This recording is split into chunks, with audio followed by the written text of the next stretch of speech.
Gun stores are reporting spikes in sales of weapons and ammunition from enthusiasts who fear a crackdown is near. But one Las Vegas artist is deciding to put his weapons on ice, even if they are only on T-shirts. Alex Krasky is a Russian immigrant who has been in the U.S. for a decade. He says he paints whatever inspires him, including the military and its weapons. He says T-shirts bearing these images would be on sale in Los Angeles now, but he and the president of the Los Angeles clothing company agreed not to proceed with the design, and Alex Krasky joins us to talk about it. Thank you so much for being here. You're welcome. Why now? Why not after the incident in Aurora, Colorado, or any of these other horrific shootings? Why after this incident?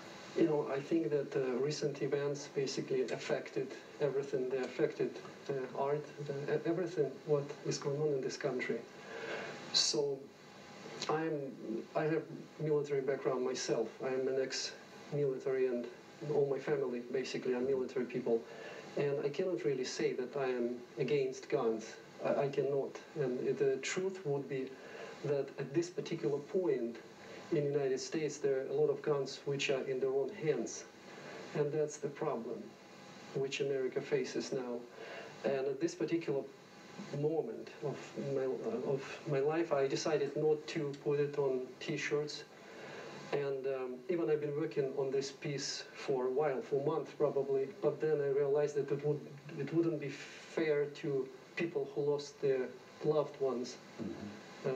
20 kids and several adults who were trying to protect them, and for me to put it on T-shirt, it's really disrespectful to these people. I mean, you heard the NRA on Friday blame essentially cultural influences in this country for the violence that we're seeing. I mean, you're part of the cultural complex, for lack of a better word. You're an artist. You know, people also blame video game makers. They blame Hollywood for the violence that they see in movies. How much blame does cultural America share in this situation that we're now in, do you think? How much blame?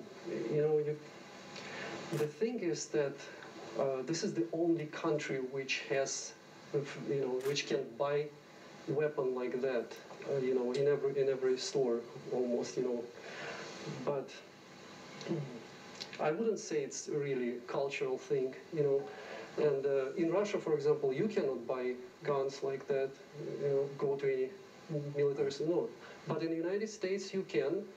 And but the thing is, I wouldn't say that they shouldn't sell it, because otherwise, how are you going to protect the citizens? But how do you gauge? But as an artist, in your, again, you're an artist and you're in that milieu. How much influence do you think video game makers have over impressionable people, or movies that are out there that are violent, or T-shirts, or even art? Example, you know, I mean, it definitely has some influence. I cannot say that it doesn't influence people. You know, for example, I just recently watched the movie Hitman, if you saw this movie.